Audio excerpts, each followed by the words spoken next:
എല്ലാവർക്കും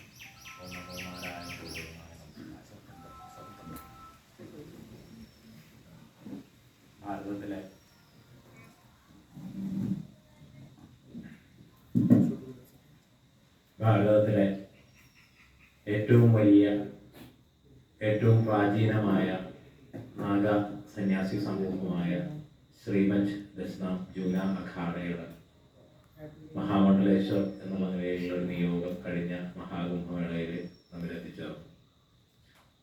ധർമ്മ സംരക്ഷണത്തിനും ധർമ്മപ്രചരണത്തിനും വേണ്ടി ഈ മലയാളിയായ കേരള ഭൂമിയിൽ ഈ മലയാളക്കരയിൽ ജന്മം കൊണ്ട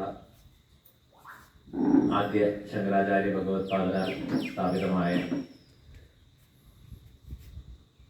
ഭൈരവ സൈന്യമാണ് അഖാഡകളിലെ സന്യാസിമാർ. ധർമ്മസംരക്ഷണത്തിനും ധർമ്മപ്രചരണത്തിനും വേണ്ടി വന്നാൽ ആയുധമെടുത്തുകൂടി മുന്നിൽ നിൽക്കാൻ തയ്യാറായ സന്യാസിമാർ. ഔറംഗസീബ് കാശി ക്ഷേത്രമൊക്കെ ആക്രമിക്കുന്ന കാലഘട്ടത്തിലാണ് കാശി രാജാവ് കാശിയിലേക്ക് അഖാഡകളെ ജൂനാഗഡിൽ നിന്ന് ഗിർനാറിൽ നിന്ന് വിളിച്ചു കൊണ്ടുവന്ന് കാശിയിൽ ആസ്ഥാനം.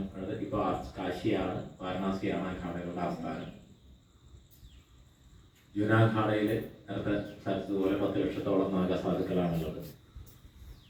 അഖാഡകളെ ധർമ്മമായ ധർമ്മ സംരക്ഷണത്തിനും പ്രചരണത്തിനുമൊക്കെ അഖാഡകളെ നയിക്കുക എന്നുള്ളതാണ് മഹാമണ്ഡലേശ്വരന്മാരുടെ ഒരു കർത്തവ്യമായിട്ട് നിയോഗിക്കപ്പെട്ടിരിക്കുന്നത്. ദക്ഷിണ ഭാരതത്തിൽ പഴയകാലത്ത് മുഗളന്മാരുടെയും മറ്റും ആക്രമണങ്ങൾ അത്ര സജീവമായിട്ട് ദക്ഷിണ ഭാരതത്തിലേക്ക് വന്നിരുന്നില്ല എന്നുള്ളത് കൊണ്ടൊക്കെ ഉത്തരഭാരതത്തിലാണ് ഏറ്റവും കൂടുതൽ അഖാഡകളുടെ പ്രവർത്തനങ്ങളും കാര്യങ്ങളൊക്കെ ഉണ്ടായിരുന്നത്. അപ്പോൾ നമ്മളിവിടെ ഇരിക്കുന്ന ശ്രീരാമകൃഷ്ണ പരമ്പര പോലും നിരഞ്ജിനി അഖാഡയിൽ നിന്നാണ് ഒരു ഭാഗമായിട്ടാണ് ഉത്തരഭാരതത്തിൽ നിൽക്കുന്നത്. അപ്പം അങ്ങനെ എല്ലാ ഏതെങ്കിലും ആശ്രമങ്ങളൊക്കെ എല്ലാ അഖാഡകളുമായിട്ടൊക്കെ ബന്ധപ്പെട്ടിരിക്കുന്ന ഒരു ഇതാണ് ഉത്തരഭാരതത്തിലുള്ളത്.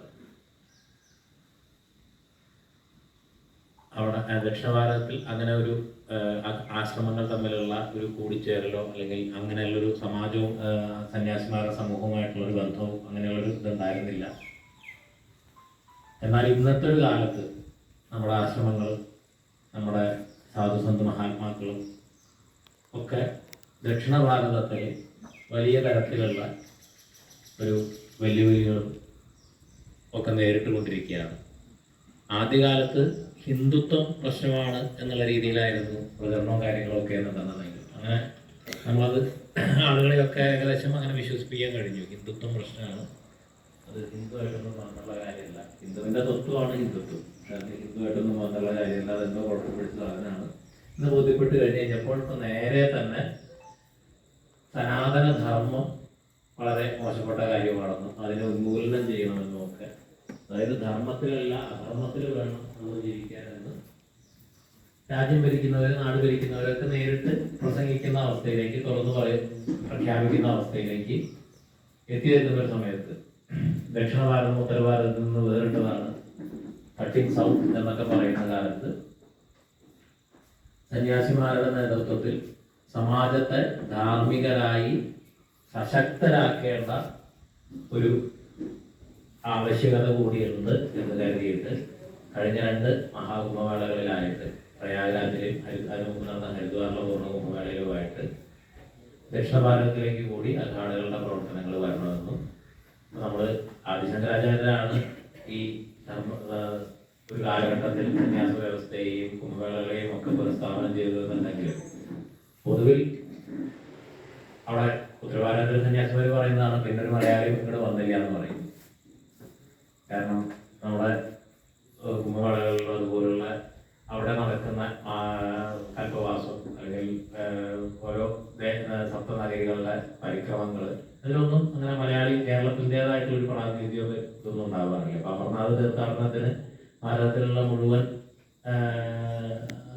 സംസ്ഥകളും ആധ്യാത്മിക കൂട്ടായ്മകളും അവിടെ വലിയ രീതിയിലുള്ള അന്നദാനവും സേവാ പ്രവർത്തനങ്ങളൊക്കെ ചെയ്യും.